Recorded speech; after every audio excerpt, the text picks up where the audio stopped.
So this is an illustration of a pregnant woman, and I would say that we can all agree that we have either seen a pregnant woman or know a pregnant woman. And I say that with absolute certainty because that is how we all got here. I would also venture to say that some of you may be pregnant now or you were pregnant in the past. But have you ever thought to yourself, what causes a child with a disability or delay or birth defect to have one? Is it the mother, or is it the child's biological makeup that has already been predetermined?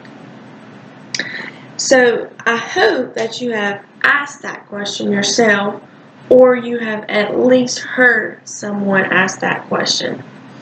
And if you have, I'm going to try to clear that up. But I'm going to be talking about teratogens. Now, according to Medicine Net, written by William C. Schill Jr., a teratogen is any agent that can disturb the development of an embryo or fetus. So I'm going to put that in a little more of a simpler term. So a teratogen is anything that the mother can do herself or is around that can be harmful to her unborn child. So some examples that I think are very common could be alcohol, tobacco,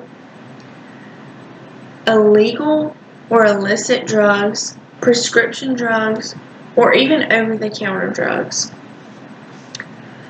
Martha Lally and Susan Valentine French confirm that these are the most common teratogens today, and they even venture to say that 17.6 women ages 20 to 24 smoked during pregnancy.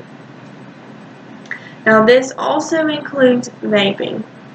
When I was researching this, a lot of things that popped up were questions saying, is vaping considered a teratogen?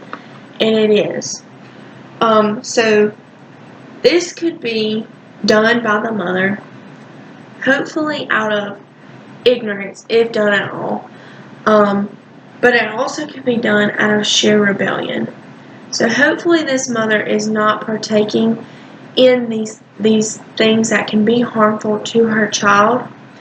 But mothers need to know, and I would venture to say that everybody needs to be informed that it's not just if the mother is doing them herself, it's what is she around? What are her surroundings?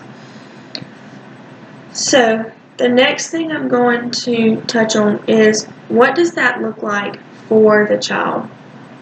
So according to a journal by Very Well Family, written by Chrissy Danielson, the infant can be born with birth defects, can be premature, have a low birth weight, and even have specific facial deformities. Now, this is prevalent for all of those teratogens, but this is more specific to something called fetal alcohol syndrome.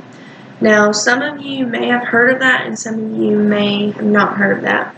But basically, fetal alcohol syndrome stems from the mother drinking herself. However, these are commonalities seen with all of those teratogens that I mentioned before.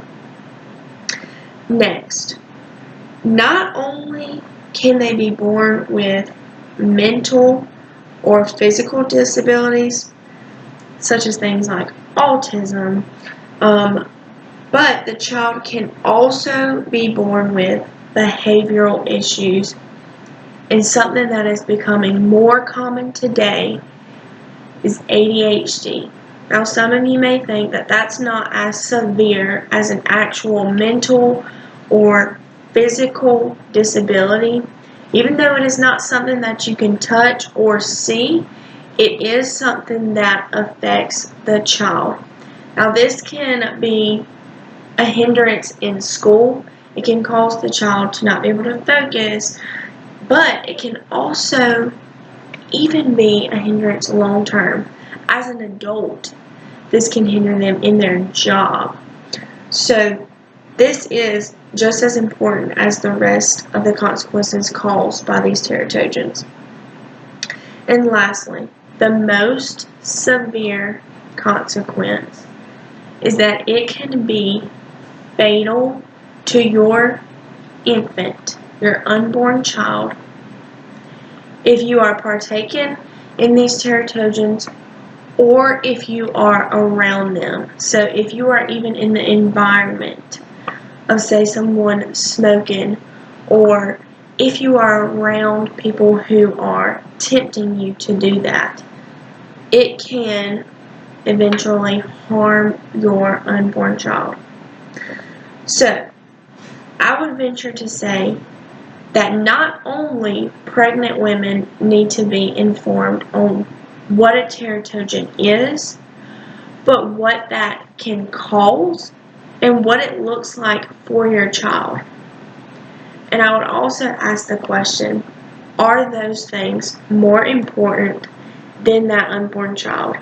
Because that unborn child could be the next generation to do many great things and to be successful. So I think we all need to be informed and aware of what these teratogens can do to our children.